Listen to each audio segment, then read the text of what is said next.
इंद्रियाणि सर्वाणि सर्वं ब्रह्मोपनिषदं माहं ब्रह्म निराकुर्याम् मां ब्रह्म निराकरोत् अनिराकरणमस्त्व निराकरणं मेस्तु तदात्मनि निरतेय उपनिषत्सु धर्मास्ते मयि सन्तु ते मयि सन्तु। ओम शांति शांति शांति। सदाशिवसमारम्भाम् शङ्कराचार्यमध्यमाम् अस्मदाचार्यपर्यन्ताम् वन्दे गुरुपरम्पराम् वन्दे गुरुपरम्पराम्। आज आपण 4 मंत्रांचा अभ्यास एकत्रित करतोय।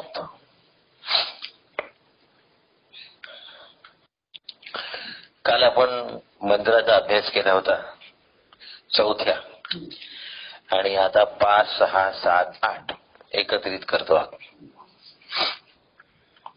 4था मंत्र होता यद वाचा अभ्युदितम येन वाक अभ्युद्यते। नंतरची जी ओवी आहे ती सगळ्या मंत्रांची सारखी आहे 8 पर्यंत। तदेव ब्रह्म त्वं विद्धि नेदम यदिदम उपासते। आता 4 श्लोक मंत्र वाचूया आणि अभ्यासाला लागू। यन मनसा न मनुते येनाहुर्न मनोमतम तदेव ब्रह्म त्वं विद्धि नेदम यदिदम उपासते। यच्चक्षुषा न पश्यति येन चक्षुषी पश्यति तदेव ब्रह्म त्वं विद्धि नेदम यदिदम उपासते।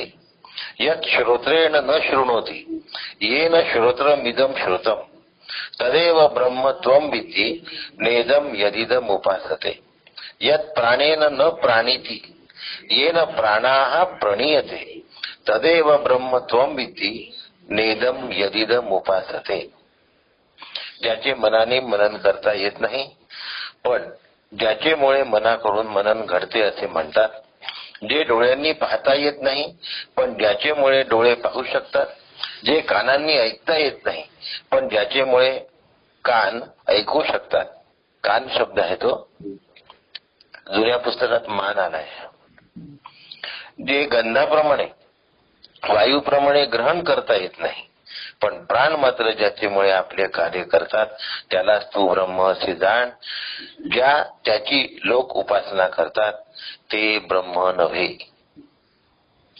असा हे 4 मंत्र आहेत। यन मनसा न मनुते येनाहुर न मनोमतम तदेव ब्रह्म त्वं विद्धि नेदम यदिदम उपासते। या दुसऱ्या ओळीचा आपण अर्थ स्पष्ट केलेला आहे। तू ज्याची उपासना करतो आहेस ते ब्रह्म नाही। त्यामुळे आता या 4ही मंत्रात दुसऱ्या चरणाचा स्पष्टीकरण नाही, फक्त पहिल्या चरणाचा। आणि यन मनसा न मनुते येनाहुर न मनोमतम। आत्मा मनाने कळत नाही। जया का नाही कळत? आत्मा मनाने कळत नाही। का बरं कळत नाही? मन व्यग्र असतं। कशात व्यग्र असतं? उदाहरण दिलं, काम आणि भय। काम शब्दाचा अर्थ इच्छा असा होतो, वासना असा होतो। आणि भय शब्दाचा अर्थ आपल्याला सांगण्याची गरज नाही। आणि मन कामामध्ये आणि भयामध्ये, काम जेव्हा पूर्ण होत नाही तेव्हा क्रोध येत असतो, आणि काम ज्या वेळेला नाशाकडे जातो तेव्हा भय निर्माण होतो। थोडस बघूया।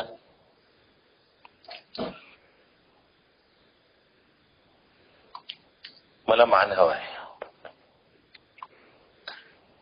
आणि मी तिथे गेलो आणि तिथे मान मिळालेला नाही। नुसता मान न मिळण्याने सुद्धा अहंकाराला काय झालं माझ्या? आता मन शब्दाचा अर्थ बुद्धी होतो, अहंकारही होतो, चित्त पण होतो. त्या क्षणाला माझ्या अहंकाराला ठेच लागली, कारण मनाने काय अपेक्षा केली होती, या या या या तुमच्याशिवाय विवाहाला प्रारंभ होत नाही. आणि मग किती छान वाटतं, आलं का लक्षात? मग किती छान वाटतं, आणि ते छान वाटलं की मग सुखावतो मन. पण जर याच्या विरुद्ध झालं असेल तर मात्र त्या मनाला काय होऊन जातं, क्लेश होतात. म्हणून मन नेहमी कामाचं चिंतन करतं, मनाला नेहमी काहीतरी हवं असतं, आणि ते मिळवण्याचं चिंतन करणं हा मनाचा स्वभाव आहे. म्हणून संकल्प विकल्पात्मका वृत्ती सामनाहा. मनाचं वर्णन काय आहे, एक तर ते संकल्प करतं, नाही तर ते विकल्प करतं. मग आता माझ्या मनाच्या संकल्प विकल्प करत असलेल्या मनाला आत्मा कळेल का? हा विषय सुरू झाला. आत्मा कळेल का? याचं उत्तर नाही असं आहे.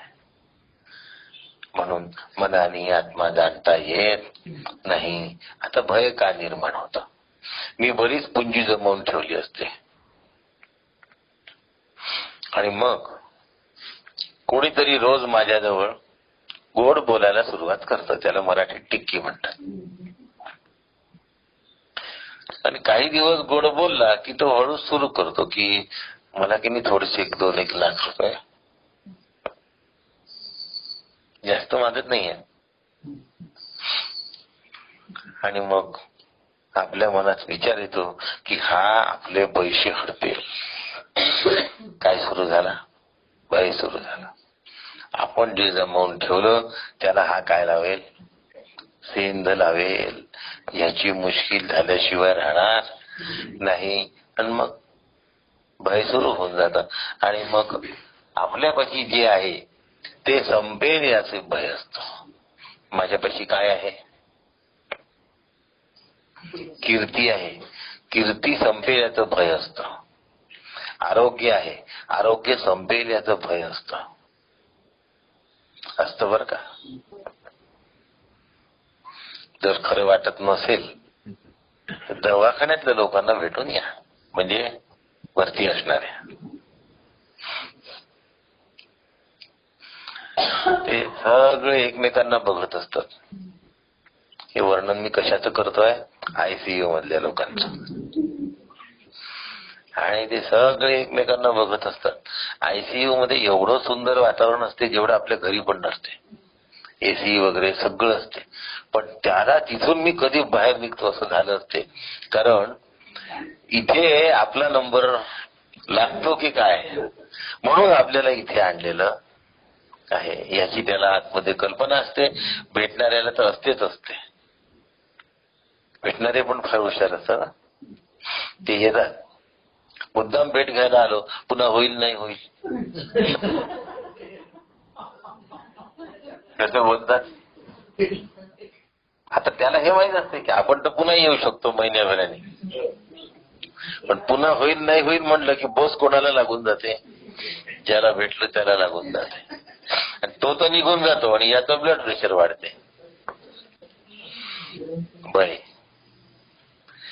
भय कशाचा निर्माण होईल हे सांगू शकत नाही, पण याचं एक उत्तर शास्त्रांनी दिलं आहे. ज्यावर मी आसक्त असतो ती वस्तू जाण्याचं भय असतं. कोण कशावर आसक्त असेल हे कधीही सांगता येत नाही, पण ज्यावर मी आसक्त असेल ती गोष्ट नाश पावण्याचं भय असतं.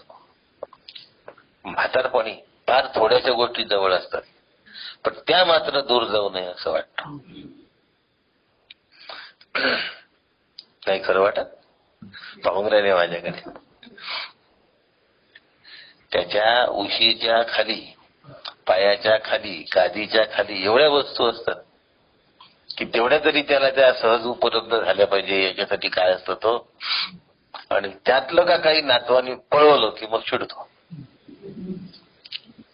आता हे दूरदूरच्या ज्या गोष्टी याच्या त्याला आता जमणारच नाही. जसं अलमारी आहे त्याच्याबद्दल तर नाही त्याला भय वाटत. त्याला भय कशाचं वाटते, माझा अडकीत जाईल याचं भय वाटते, सुपारी कापायला. खरं सांगतो. आता भय शब्द तशा अर्थाने जरी नसला तरी ते जाईल अशी आतमध्ये जी वाटते ती भीतीच असते की हा जर अडकीत तर नेला समजा नातवानी तर हा पुन्हा मला सापडणार नाही, हा कुठेतरी टाकून देईल खेळायला घेतल्यावर, आणि मग सुपारी कातरायच्या वेळेला माझं काय होईल. आणि नाही कातरली तर बिना सुपारी राहणं मला शक्यच नाही. मग त्या अडकीत त्यासाठी आकांड तांडव. घरातल्यांना वाटतं की एवढ्याशा गोष्टीसाठी एवढं काय केलं, अरे बाबा तो त्याच्यात तेवढा आसक्त आहे, त्यामुळे तो त्याच्यासाठी काय करतो, उसळीच्या उसळी मारतो. तसं मन जे असतं हे मन कामानी आणि भयानी व्याप्त असतं. जे मन कामातूर झालंय, जे मन भयग्रस्त झालंय, त्या मनाला आत्मा कळण्याची शक्यता नाही. मग आता काय केलं पाहिजे, मनामधून या गोष्टी काढून टाकल्या पाहिजेत. हा पहिला भाग. काढून टाकल्यानंतरही मनाला आत्मा कळणार नाही, पण आत्मचिंतनासाठी मन उपलब्ध राहील. नाही तर या काढून टाकल्या की आता आपल्याला आत्मा भेटलाच असं नाही, कारण मनाने आत्मा कळणार नाही. पण या गोष्टी असल्या तर मन आत्म्याचा विचार सुद्धा करणार नाही. अंतःकरण जी खेळे इंद्रियांसह, ते मन काय करतं, अंतःकरण म्हणजे मन, ते इंद्रियांमध्ये प्रवेश करतं. त्याला का खेळ स्वरूप नाही, इंद्रिय विषयांमध्ये प्रवेश करतात. आणि आता खेळ सुरू झाला. आता काय सुरू झाला, आता खेळ सुरू झाला. आणि मग आता असं वाटते बस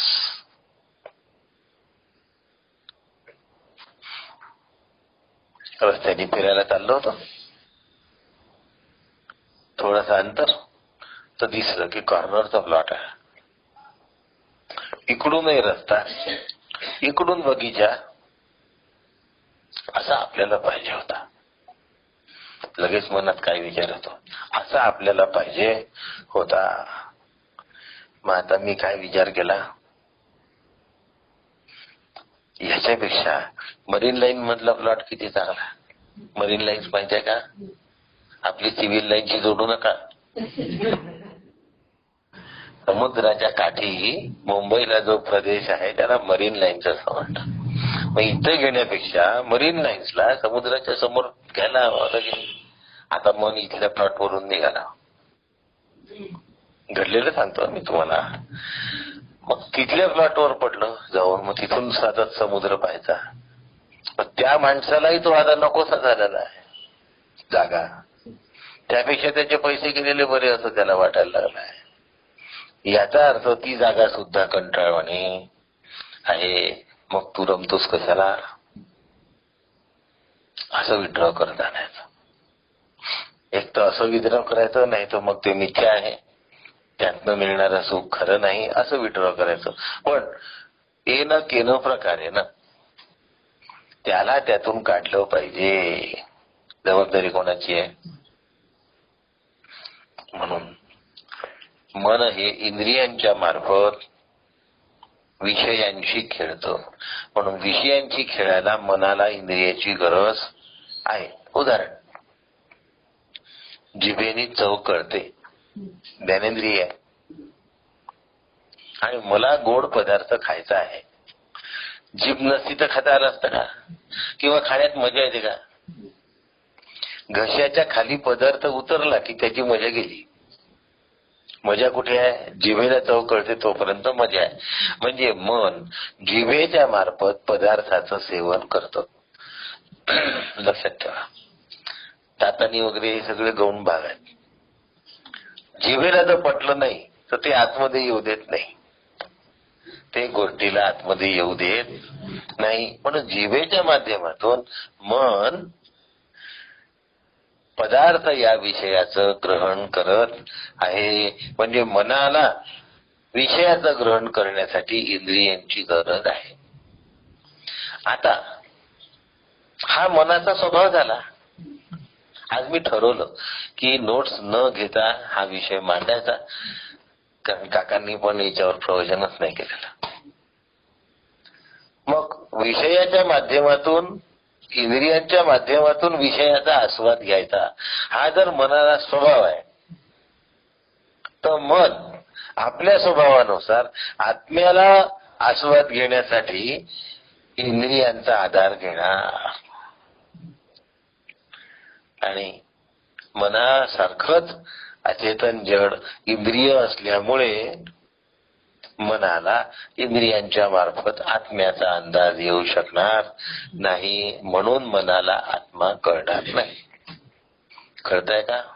मनाचा काय म्हणतात त्याला, स्वभाव इंद्रियांच्या मार्फत विषयाकडे जाण्याचा आहे. कधी विसरायचं नाही. बिना इंद्रियांनी मन विषयाकडे जाऊ शकत नाही. उदाहरण घेतलं पाहिजे आपण. जाते का? तर रात्री मी गाढ झोपलो आणि माझ्या अवतीभोवती पक्वान्य आणून ठेवले आणि टीव्ही पण चालू करून ठेवला, वर्तमानपत्र पण ठेवून दिलं, फोन पण ठेवला. मग आता काय झालं? मन एकाही विषयाचा आस्वाद किंवा उपयोग घेत नाहीये. याचं कारण असं की मनाने इंद्रियांना जाग केलेलं नाही आणि इंद्रिय सगळे झोपले असल्यामुळे मनाला झोपण्याशिवाय पर्याय नाही. म्हणून मन कुठल्याही विषयाला मिळवायचं असेल तर इंद्रियांच्या मार्फतच जातं आणि आत्मा इंद्रियांच्या मार्फत कळू शकत नाही. दुसरा मुद्दा झाला. तिसरा मुद्दा, आत्मा विषय नाही. विषय कोणता असतो? विषय कशाला म्हणतात?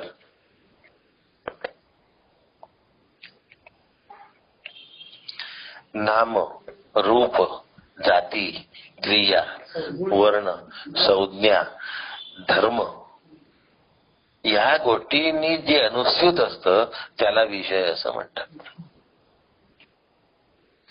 आता आत्मा ह्यातल्या कुठल्याच गोष्टींनी काय नाही आहे, बांधलेला नसल्यामुळे आत्मा हा अविषय आहे आणि अविषयाला पकडण्याची मनाला पोच नाही. मनाची अविषयाला पकडण्याची मनाची पोच नाही. एखादं उदाहरण घेऊ की हे कसं शक्य आहे? बा, हे असं शक्य आहे की इन्फ्रारेड रेज हे आतमधलं बघतात, वरचं शरीर इन्फ्रारेड रेज बघता येत नाही. किंवा आपला जो मोबाईल किंवा कॅमेरा आहे त्याने आतलं बघता येत नाही. ते आपला मोबाईल किंवा कॅमेरे आतमधल्या शरीरापर्यंत पोहोचू शकत नाहीत. तसं मन आत्म्यापर्यंत पोहोचू शकत नाही. पहिली ओवी झाली. लक्षात आलं का? नाही, अजून पुष्कळ आहे. मन हा विषय फार मोठा आहे. मन इंद्रियांचे प्रवाही, व्यापुनी सर्वदा राही, मन इंद्रिय रूपची पाही, जडची असे. नेहमी इंद्रियांच्या प्रवाहामध्ये पोहणार, वाहणार मन असतं. कसं वाहतं हो इंद्रियांच्या प्रवाहामध्ये? थोड्याच वेळात न्यूजपेपर येऊन पडतो. न्यूजपेपर येऊन पडल्याबरोबर बातमी येते, असं असं काश्मीरमध्ये झालेलं आहे, आणि मग सुरू आमचं बोलणं. मग ते किती वेळ चालेल याला अंदाज नाही. याला म्हणतात इंद्रियांच्या मार्फत, म्हणजे नेत्रांच्या मार्फत वर्तमानपत्र वाचून विषयाच्या प्रवाहामध्ये मन लागलं. कधी विचार येतो, खूप पाऊस झाला, इकडे फार पाऊस झाला, तिकडे वादळ झालं, आणि मग त्याच्यावर वादळी चर्चा असते.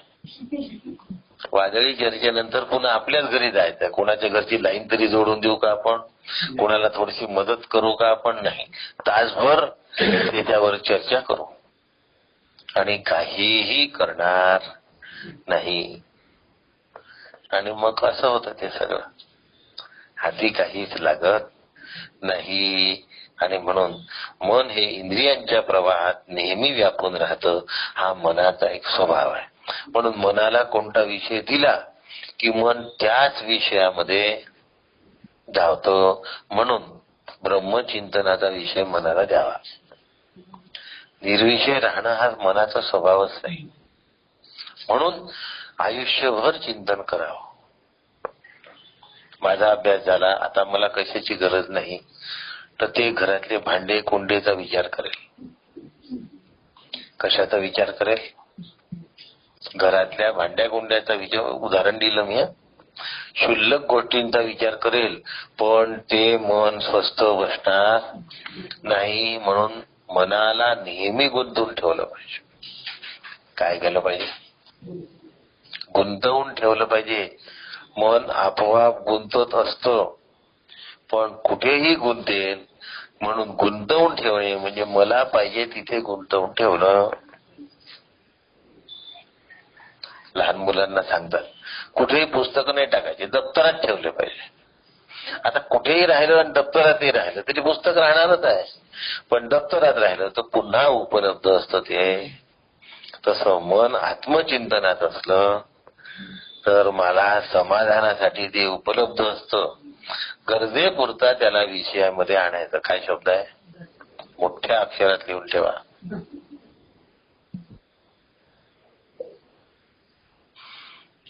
लोक फिरायला जातात सकाळी.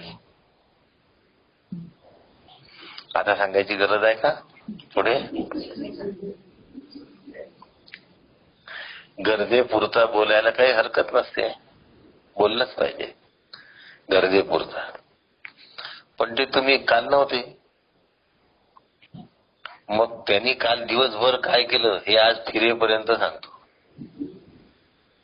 आणि दुसऱ्या दिवशी यांनी काल काय केलं हा सांगतो, कारण की राहिलंच असते ना तेवढं.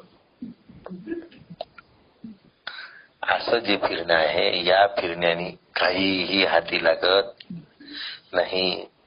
म्हणजे आत्म्याच्या संदर्भात बोलतोय, आरोग्याच्या संदर्भात नाही बोलत आहे. आणि म्हणून मन जे आहे ते मन कसं आहे, इंद्रिय रूप होऊन जातं आणि ते जडच आहे. आता मन जे जे जाणतं, जे जे मनाला जाणण्याजोगं आहे, त्या सगळ्या जाणण्याजोग्या ज्या वस्तू आहेत त्या आत्मा असू शकत नाही. तो आत्मा ते का नेणे अंतरीचा. म्हणून मनाच्या आतमध्ये असलेला आत्मा मात्र मनाला जाणता येत नाही, कारण तिथे मनाचा शिरकाव नाही. आत्मा जाणण्यासाठी मनाचा शिरकाव नसल्यामुळे मन आत्म्याला जाणू शकत. नो एंट्री, नो मनाहा. म्हणून शिरकाव नाही म्हणजे नाही. पुढे तो लपोनी राहे अंतरी, चौ देहाचे कातरी. कातर शब्द कळतो का? दगड असतात ना, त्याला कातर म्हणतात. 4 देहांच्या कातरामध्ये तो दडलेला आहे. तर्क मनाचे कुसरी न चाले तिथे, स्थूल सूक्ष्म कारण आणि महाकारण. सहसा कारण देहातच तो सापडण्याची शक्यता नसते, पण तो सापडला असं वाटते. आत्मा कारण देहात सापडला असं वाटणाऱ्यांची संख्या खूप जास्त आहे. आणि म्हणून शून्याला एवढं महत्व आलेलं आहे.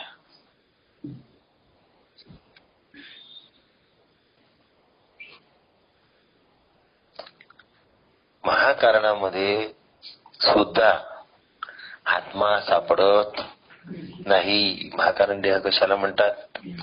हा फक्त साधकाला असतो. मी ब्रह्म आहे ही वृत्ती हा महाकारण देह आहे. फक्त ही वृत्ती, नाही तर बस सगळ्याच वृत्ती टाकाल तिथे महाकारण देह. असं पण करू शकतात लोक. पण त्यालाही एक उदाहरण देता येईल. लॉकर मध्ये आपण गंज, पिंप बादल्या टाकतो कधी? नाही टाकत. मौल्यवान वस्तूच फक्त लॉकर मध्ये ठेवल्या जाते. तसं महाकारण देहामध्ये मी ब्रह्म आहे एवढा एकच मौल्यवान वस्तू ठेवल्या जाते. त्यानंतर त्या लॉकर मध्ये जागा नाही दुसरी, कारण ती लॉकर श्रीगुरूंनी तयार केलेला आहे. मग तिथे दुसरं काही इरकाव करू शकत नाही. सगळ्या गोष्टी कारण देहात संपून जातात. टिकते तेवढी एकच गोष्ट, तिला कारण देहाच्या पलीकडे घेऊन जाण्याची जबाबदारी साधकाची आहे. आणि तिथे बोट धरायला श्रीगुरु तयार आहे. हे मी कोणासाठी बोलतोय? ज्यांनी ध्यानाभ्यास केला असेल त्यांच्यासाठी बोलतोय. आज मला वाटते ध्यानवाले आलेच नाही कोणी. जाऊ द्या. याला महाकारण देह असं म्हणतात. तो ब्रह्म मी आहे, ते ब्रह्म मी आहे, सोहम. आणि या सोहमचं रूपांतर अहम ब्रह्मास्मी मध्ये म्हणजे सहजतेमध्ये होतं. त्यावेळेला कारण देहात जर मन नाही तर महाकारण देहामध्ये मनाचा शिरकाव नाही. तिथे फक्त विचार. काय चालतं तिथे? फक्त विचार. बुद्धीचा निश्चय तिथे काम करतो आणि तो निश्चय फक्त टिकवून ठेवायचा असतो. बुद्धी तिथे विचार करत नाही. फक्त निश्चय असतो त्याचा, मी ब्रह्म आहे, बस संपलं. निश्चयाचं पुन्हा चिंतन करायचं नसतं. मी पुरुष आहे किंवा मी स्त्री आहे याचं वारंवार चिंतन करावं लागत नाही. मी श्रीमंत आहे याचं चिंतन करावं लागतं का? विचार करा. मी श्रीमंत आहे याचं चिंतन करावं लागतं का? मी गरीब आहे याचं चिंतन करावं लागतं का? चिंतन न करताच आई म्हणते मुलाला, बेटा गरिबांना नाही विचारत लोक. म्हणजे न चिंतन करता सुद्धा ती गोष्ट. मला नाही बोलवलं, गरिबांना नाही बोलवत रे. का असं म्हणत आणतोस? गरिबांना नाही बोलवत. झालं सुरू.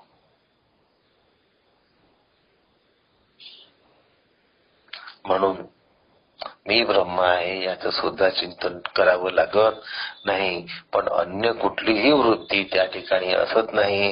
ही वृत्ती जेव्हा अखंड आणि अव्याहत असते तेव्हा महाकारण देहात असतो, पण तो आत्मा नाही. तर्क मननाची कुसरी न चाले तेथे. म्हणून महाकारण देहामध्ये तर्क आणि मनन त्या दोनही गोष्टी चालत नाही. मन जे वृत्तीद्वारा जाणे ज्ञेयाचा पसारा, तेथे चैतन्याची धारा गुप्त असे. मनाचा काय स्वभाव आहे? वृत्ती. आता मनाचं अंग म्हणायचं. काय म्हणायचं? मनाचं अंग आहे वृत्ती. आणि जी वृत्ती आहे ती वृत्ती काय करते? कोणाला तरी जाणते. ज्याला वृत्ती जाणते त्याला ज्ञेय असं म्हणतात. जो त्या ज्ञेयाला जाणतो त्याला ज्ञाता असं म्हणतात. आणि जे जाणणं आहे त्याला ज्ञान असं म्हणतात. म्हणून ज्ञेयाचा पसारा मनाच्या वृत्तीमध्ये असतो. मनाच्या वृत्तीने ज्ञेय रूप पसारा तयार केलेला असतो. कळतंय? आणि ज्ञेयरूप पसाऱ्यामध्ये जी मनाची वृत्ती असते तिथे चैतन्याची धारा लुप्त होते, गुप्त होते, दिसत नाही. काय दिसते? पसारा दिसतो, बाकी काही दिसत नाही. दृष्टांत अगदी वरवरचा आहे. लहानपणी मी गोष्टी वाचल्या होत्या त्यातला आहे. त्यामुळे तो तेवढ्याच पुरता घ्या, खोलात जाऊ नका.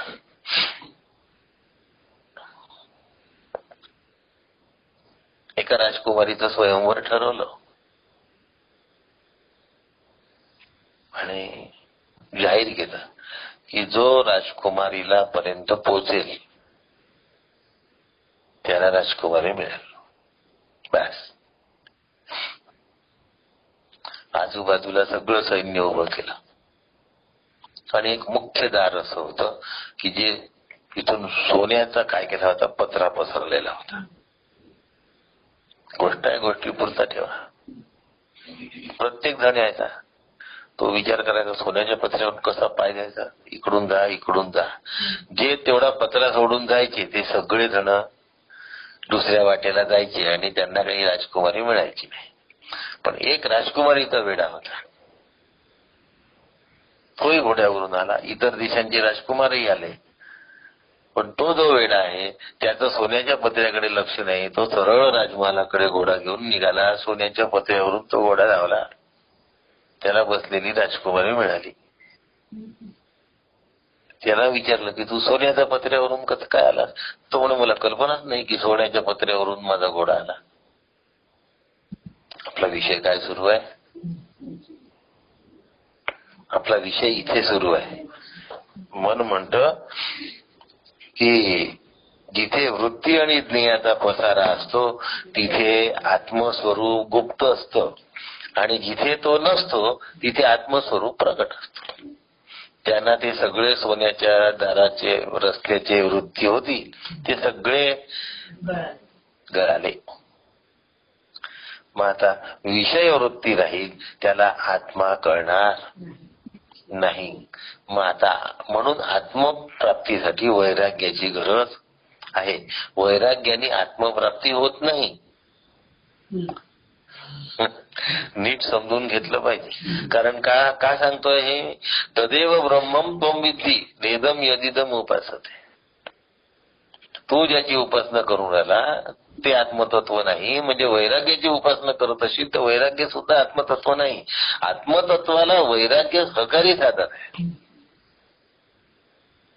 पण तोपर्यंत ज्ञेयाची धार तुझ्या आतमध्ये आहे, तोपर्यंत आत्मस्वरूप दडलेलं आहे, लपलेलं आहे.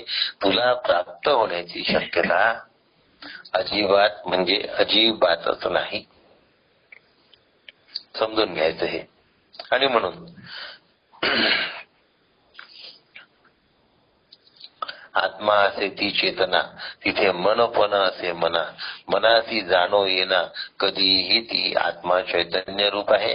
आणि चैतन्य रूप आत्मा अचेतन जड अशा मनाला कधीही कळण्याची शक्यता नाही. कधीच कळण्याची शक्यता नाही. म्हणून मनाने आत्मा जाणल्या जाऊ शकत नाही. लक्षात ठेवायचं. ज्याप्रमाणे गर्भिणीला गर्भ पाहू शकत नाही, आईला मुलगा गर्भामध्ये पाहू शकत नाही, त्याप्रमाणे मुलगा गर्भात असताना आईला जाणू शकत नाही. किती प्रयत्न केले तर जाणेल, कितीही प्रयत्न केला तरी जाणू शकत नाही. तसं काहीही केलं तरी मन आत्म्याला जाणू शकणार नाही. मग आता मनाने आत्मा जाण्याचा प्रयत्न जेवढे जण करत असतील त्यांचं काय होत असेल?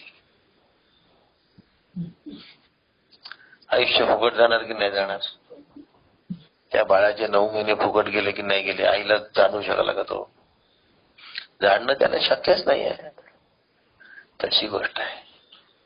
जर आम्हाला हे बरोबर समजलं तर मग तदेव ब्रह्मम त्वं विद्धि, मनाने उपासना करण्याच्या मागे मी लागणार नाही. नाही तर लागल्याशिवाय राहणार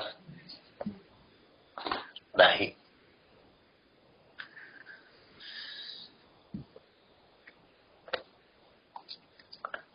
आता ही जी मनाची वृत्ती आहे ही डोळ्यामधून बाहेर जाते, परी नेत्राची नाही शक्ती जाणणे आत्मा. मनामधली जी वृत्ती आहे ती कुठे धावते आहे? डोळ्यामधून रूपाकडे धावते आहे. आणि डोळे कसे आहेत? जड आहे. रूप काय आहे? विषय आहे.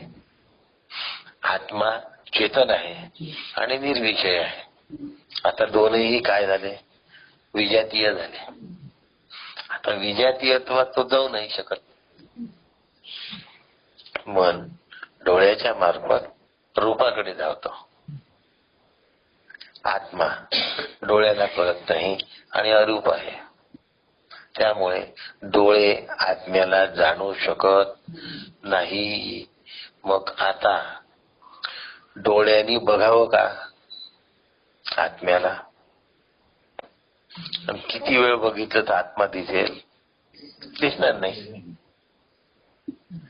म्हणजे आत्मा बघण्यासाठी डोळा हे इंद्रिय निरुपयोगी आहे. कोणतं इंद्रिय पाहिजे? डोळ्याचा डोळा. श्रोत्रस्य श्रोत्रम, तसं नेत्रस्य नेत्रम करून घ्यायचं आपण आपल्यासाठी. डोळ्याचा डोळा पाहिजे.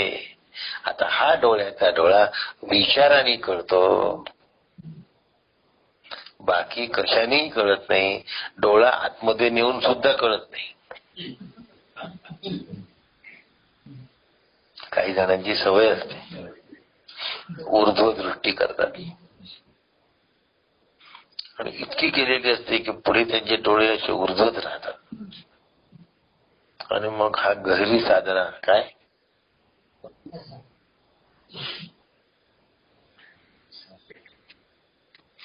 आणि जर असं असेल तर सूरदासांना कधीच साधना नसती करता आली. जेवढे जन्मांध आहे त्यांना तर करताच नसती आली. आत्मतत्व जर एका इंद्रियांवर अवलंबून असेल, डोळा नावाच्या, ते आत्मतत्व काय फार मोठा आहे असं म्हणायचं का? मग हा डोळ्याला कळत नाही म्हटलं तर मग ते मोठं आहे असं म्हणायला हरकत नाही. म्हणून डोळा या इंद्रियाच्या मार्फत विषय या रूपाकडे अंतःकरण जातं. त्यांनी आत्मा कधीही कळणार नाही. म्हणजे अंतःकरणाने आत्मा कळणार नाही, डोळ्यांनी आत्मा कळणार नाही, म्हणजे ज्ञानेंद्रियांनी आत्मा कळणार नाही, म्हणजेच कर्मेंद्रियाने सुद्धा आत्मा कळणार नाही आणि विषयातूनही आत्मा कळणार नाही. सगळे विषय ब्रह्मरूप आहे तरी सुद्धा विषय जाणल्याने आत्मा कळण्याची शक्यता. कळतंय ना?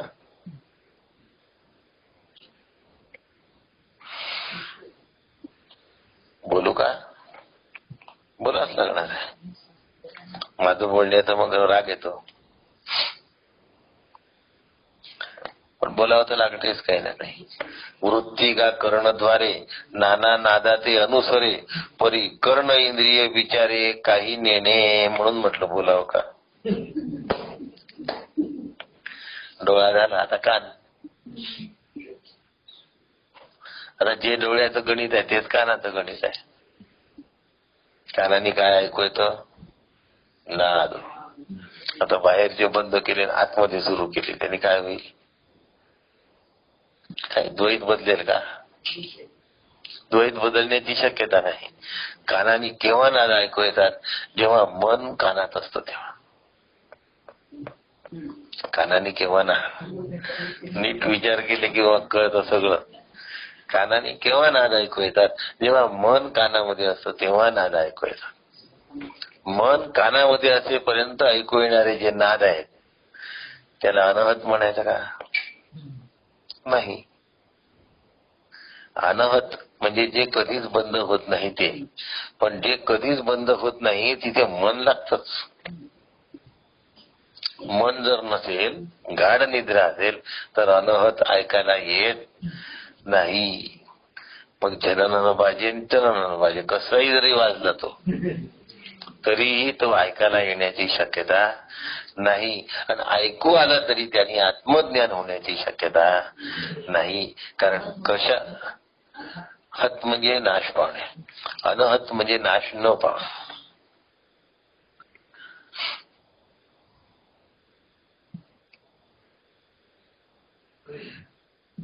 झालं.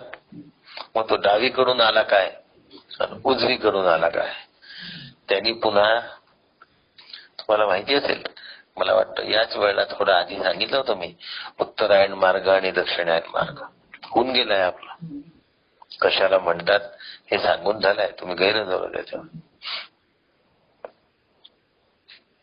कोणीकडून जरी तो नाद आला तरी त्याचं वाम म्हणजे दक्षिण आणि उत्तर याच्यावर काही अवलंबून नाही. या नादाने आत्मज्ञान होण्याची शक्यता नाही. पण विषयांपासून तो दूर ठेवेल. त्याचा उपयोग काय आहे? विषयांपासून तो दूर ठेवेल. पण दूर ठेवल्यानंतर सुद्धा मन पुन्हा कल्पना करायला सोडत नाही. म्हणून त्या नादांचे आवाज मग विहिरीतल्या पाण्यासारखे चाबूक डोबूक येतात, की नदीतल्या पाण्यासारखे प्रवाही येतात, की समुद्राच्या लाटांसारखे येतात, याचा विचार करायला लागतो. अभ्यास करणाऱ्यासाठी यावर काय, ज्याने केला नाही तो कशाचाच विचार करत नाही आणि त्याला आवाज येतात हेच माहित नसते. त्याने सोडून द्या माझं सगळं बोलणं, नवीन शिकू नका आता.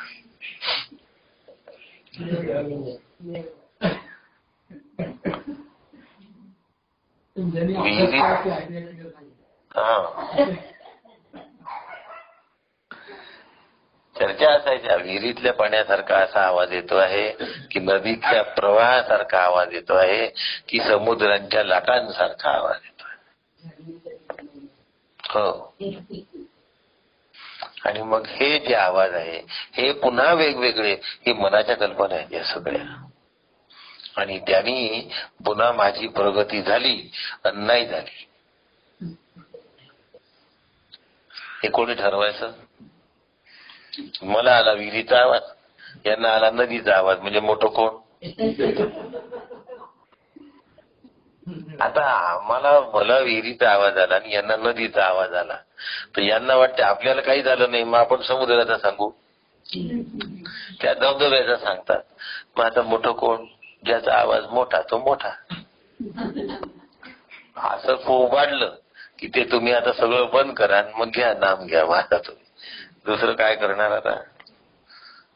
असं काहीतरी गडबड होते आणि त्यातनं माणूस नुसता चाबक डोबक करण्यामध्ये आयुष्य निघून जात. होऊच शकणार नाही. होऊच शकणार नाही. काकांशी बोललो होतो मी. काका म्हणाले नाद हा दोन वस्तूंच्या एकत्रीकरणाशिवाय येऊ शकत नाही. नादाचं पहिलं प्रिन्सिपल काय आहे? दोन वस्तूंच्या एकत्रीकरणाशिवाय नाद येऊ शकत नाही. आणि दोन वस्तू जोपर्यंत आहे तोपर्यंत अद्वैत नाही. म्हणून नादानुसंधान हे अद्वैतानुसंधान होऊ शकत नाही. पण नादानुसंधानातून अद्वैताकडे जाण्याचा मार्ग आहे. पण त्या मार्गाचा विचार करण्यापेक्षा त्या बैठकीच्याच मागे लागला की तो त्या पुढच्या मार्गाचा विचारच करत नाही. रस्ता आहे बरं का शंकराचार्यांच्या श्लोकात नादानुसंधानावर. हो, तर ते मी काढले होते सगळे, अभ्यास केला होता त्याचा नादानुसंधानाच्या वेळेला. आणि या अभ्यासामुळेच मी सुटलो बरं का. मी जे बाहेर निघालो ना याचं कारण मी अभ्यास केला होता. म्हणून मग बिंदास बोलत असतो मी, फिकीर नसते मला. वाईट वाटलं कोणाला काय करू मी, शेवटी जे खरं आहे ते सांगायचं. चार लोक कमी येतील काय फरक पडतो. मी कुठे ठरवलं होतं एवढे जमणार आहे म्हणून, समजा कमी झाले चार, ज्याचं त्यांनी भाव काय करायचं. पण नादानुसंधानाने मिळणार नाही. मग आता कोणी किती छाती फुगवून म्हणत असलं तरी ते होत नाही.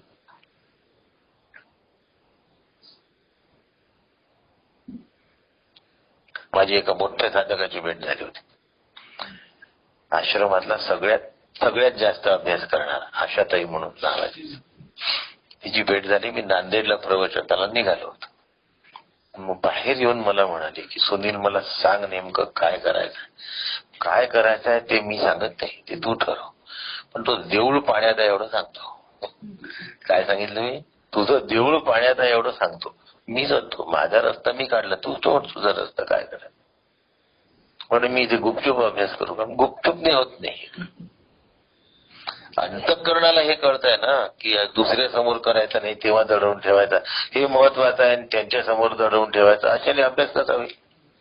म्हणून म्हटलं देऊळ पाण्यात आहे, बाकी तू बघ काय करायचं असं सांगून निघालो नांदेडच्या अभ्यास वर्गाला. म्हणजे माझ्या अभ्यासाबद्दल मला खात्री होती आणि याचा रस्ता काय काढायचा हा ज्याचा त्यांनी काढला पाहिजे. तुम्ही जर घरदार सोडून सगळं सोडून आलेले आहात तर आता हेही सोडायची तयारी ठेवा, त्याशिवाय पर्याय नाही. हे सोडलं तर जायचं कुठे? घरी जा. आपल्या घरा इतकं सुरक्षित जागा दुसरी कोणतीच नाही. काय म्हटलं मी? नाही तर हे सोडून तिसरीकडे जाल तर आगीतून फोपाट्यात जाल. कुठे जा? कुठे जा म्हणजे माझ्या घरी नाही, स्वतःच्या घरी. आपले आई वडील बहीण भाऊ जे कोणी असतील तिथे जा. तिथे एका दृष्टीने तुम्ही सुरक्षित असता की घराचं एक संरक्षण असतं आणि त्या संरक्षणामध्ये साधना होऊ शकते. साधनेलाही एका प्रकारचं संरक्षण लागत असतं. बुडाला औरंग्या पापी म्लेंच संवार जाहला उदंड गाहले पाणी आनंद वनभुवनी. ध्यानाला बसलो आहे कारण कोणीतरी यौवन येईल आणि आपला शिरच्छेद करेल, तुमचं ध्यान यशस्वी होण्याची शक्यता नाही. लपून ध्यानाला बसले तरीही शक्यता नाही, कारण कोणी येऊन आपल्याला काही करू शकतो.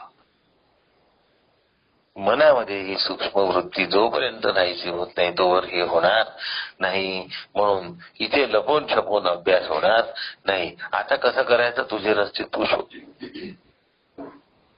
मी तुझे बाकीचे रस्ते काढून देत नाही, देऊळ पाण्यात एवढं सांगतो, बाकी बघ तू काय करायचं. पण तिथे राहून तुझं देऊळ पाण्यात आहे असं सांगणारा मी एकटाच होतो. हो. आणि काही भीती नाही वाटली मला त्याची.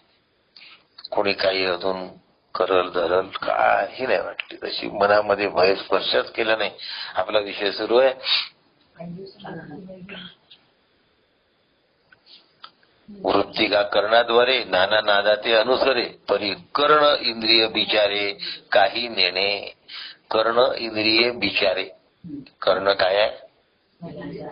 अचेतन जड आहे, लाचार आहे. तो आत्म्याला जाणू शकणार नाही. म्हणून डोळ्याचा डोळा कानाचा कानच आत्म्याला जाणू शकेल. डोळा आत्म्याला जाणू शकणार नाही, कान आत्म्याला जाणू शकणार नाही. हे सांगणारे श्रीगुरु पाहिजे. ह्या उंचीला घेऊन जाणारे श्रीगुरु पाहिजे आणि शिष्यालाही त्या उंचीला जायची इच्छा पाहिजे. नाही तर तेव्हा तो हात सोडून देतो. जेव्हा ते डोळ्याच्या डोळ्यावर नेतात तेव्हा तो हात सोडून देतो. जेव्हा ते कानाच्या कानावर नेतात तेव्हा शिष्य हात सोडून देतो आणि मग तो जात नाही पलीकडे. त्याला काय करायचं? जात नाही पलीकडे. असं म्हणतात की डोळ्याच्या डोळ्याचा रस्ता अंधाराच्या गुफेतून जातो. अंधाराच्या गुफेतून नाही जात. ऍक्च्युअली तसा डार्कनेस नाही आहे तिथे, परंतु विषय हा सुखाचा नाही, हा अंधारच आहे. विषयाचं सत्यत्व हाच अंधार आहे. विषयाचं सत्यत्व हेच अज्ञान आहे. विषयाचं सत्यत्व हीच अविद्या आहे. आणि त्या अविद्येला जो मिटवतो तो अंधार आहे. आणि तिथून मग त्याला काय आत्मा सत्य आहे इकडे उडी मारायची असते आणि ती बुचकळ्याची स्थिती असते. बरोबर बोलता ना? ती बुचकळ्याची स्थिती असते आणि त्या स्थितीतून श्रीगुरुच नेतात. आपण आपल्या मनाने जाऊ नाही शकत. जो ज्यांनी ते जाणलं आहे तोच तिथे बोट धरू शकतो, बाकी कोणीच बोट धरू शकत नाही. समजा आपलं विक्रम लँडरचं एक चाकच तुटलं असतं तर आपण इथून त्याचं चाक नाही बदलवू शकत. आपल्याजवळ 1000 चाकं काय असे ना, आपण ते बदलवलं नुसतं चाक कसं पाठवणार? तू चंद्रावर बदलावू नाही शकत आपण. आता जो जाऊन आला त्यालाच फक्त ते जमत असते. श्रीगुरुच तिथे जाऊन आले असतात. म्हणून डोळ्याचा डोळा आणि कानाचा कान या माध्यमातूनही ब्रह्मस्वरूपाला जाता येतं, पण डोळ्याच्या माध्यमातून जाता येत नाही, कानाच्या माध्यमातून जाता येत नाही. तेवढ्या नेत्रेंद्रिय आणि कर्णेंद्रियाच्या भरोशावर काम होत नाही. मग कोणाच्या भरोशावर होतं? ज्याच्या सत्तेवर नेत्रेंद्रिय आणि कर्मेंद्रिय काम करतात. हा, पुढे चालू. काही राहिलाय शिल्लक अजून डोळ्या आणि कानामध्ये? चला तर बाकी सगळं असंच आहे. जैसा झणाडे तंबोरा भोपळा आणि तारा. तंबोरा कसा झण आवाज करतो, वास्तविक तर तो भोपळाच आहे. तंबोरा जो असतो तो भोपळाच आहे की नाही, दुसरं काय आहे. पण आवाज करतो, पण तो आतून बाहेरून पूर्ण मोकळा असतो. ज्या वेळेला कोणी तार छेडत नाही त्यावेळेला तिथे जरा सुद्धा आवाज येत नाही आणि गोडवा सुद्धा तयार येत नाही. आणि त्या ठिकाणी अडगळ काय शब्द आहे, तो केवळ अडगळच असतो. तो केवळ अडगळ असतो, एवढं लक्षात ठेवलं पाहिजे. आकाश दिशादी बोलणे आणि श्रोत्रांचे ऐकणे सफल असे गाजेणे तोची आत्मा.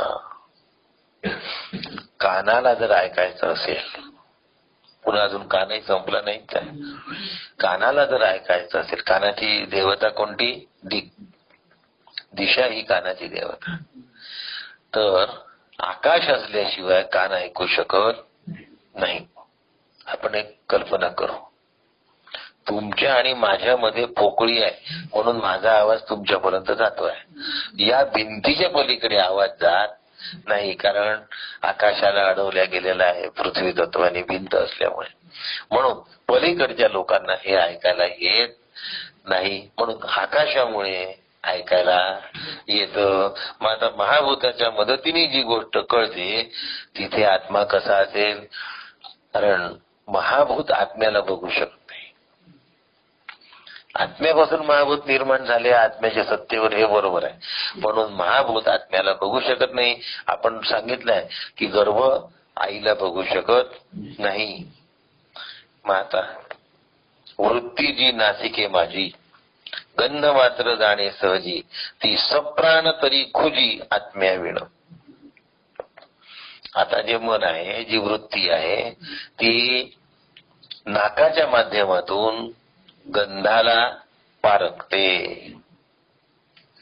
पण प्राण नसतील तर ते नासिका सुद्धा काम करू शकत नाही.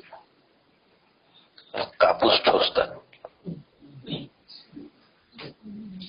प्राण नसले तर नाक काम करतं का?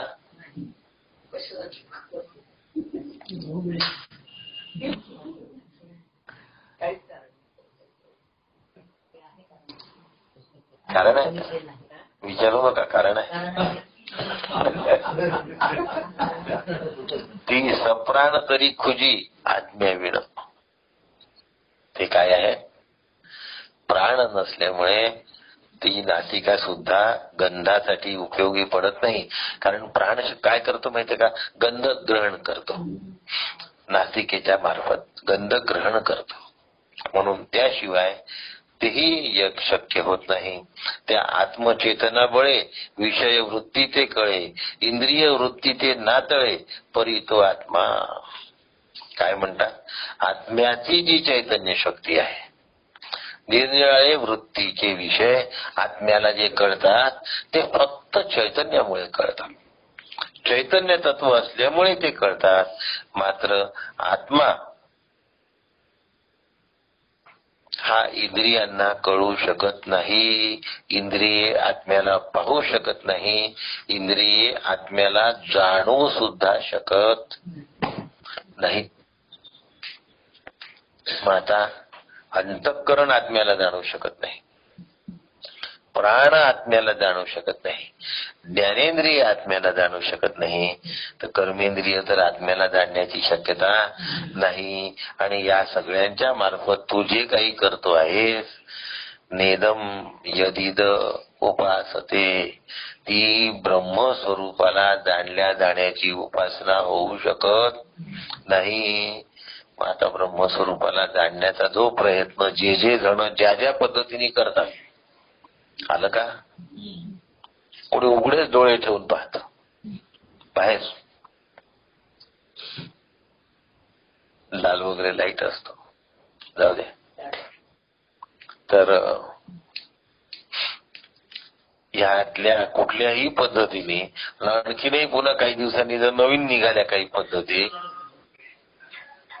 तर त्यांनी सुद्धा आत्मा कळण्याची शक्यता नाही, हे लक्षात घेतलं पाहिजे. आणि मग आम्ही असं भ्रमिष्ठासारखं काही करणार नाही, भटकल्यासारखं काही करणार नाही. नाही तर मग साधना हा एक खेळ होऊन जातो आणि आम्ही समजायचं की आम्ही छान साधक आहोत, आमच्यावर केवढी मोठी कृपा आहे, बाकीच्यांपेक्षा आम्ही कशी आहोत, मला कोण वाढवे, मीच वाढवे म्हणत आहे ते. आणि अशा पद्धतीने माणूस जेव्हा साधनेत प्रवेश करतो तर ब्रह्माची उपासना होत नाही. का होत नाही? कारण ब्रह्म अनुपास्य आहे एक, आणि ब्रह्माला जाणण्याची या सर्वांची क्षमता नाही, हे कुचकामी आहे. ब्रह्मस्वरूप जाणण्यासाठी हे कुचकामी आहे. आणि एवढ्या जर आपल्याला नीट कळलं तर मग काम होणार आहे, हो की नाही? नाही कळलं तर मग काम होणार नाही. म्हणून काय केलं पाहिजे? योग्य पद्धतीने शास्त्रानुसार, संतांच्या, श्री गुरूंच्या आदेशानुसार साधना झाली तर जमतं. याला म्हणतात सारासार विचारे संत संगे. नाही तर साधना पूर्णत्वाकडे जात नाही. एक तर काय वाटते, इंद्रियांच्या द्वारा केलेल्या साधनेने माझं जमलंच असं वाटतं. पण सगळ्यात जास्त खात्री बुद्धीच्या द्वारा केलेल्या साधनेने होते. आणि मग तो म्हणतो परोक्ष ज्ञान आलं की मला ब्रह्म समजलं म्हणतो. काय म्हणतो? मला ब्रह्म समजलं म्हणतो. आणि ब्रह्म समजलं वाटलं की तिथे घोटाळ्याला सुरुवात झाली. आणि मग हा स्वतःचा काय करून घेतो, गड्डा खोदून घेतो बसण्यासाठी. म्हणून असं होता कामा नाही. मला वाटतं पहिला हे खंड संपला ना. उद्या आपण आता दुसऱ्या खंडाला सुरुवात करणार आहोत. आज कुठल्याही नोट शिवाय विषय घेतला. वाटत होतं कसा करताय. थांबूया.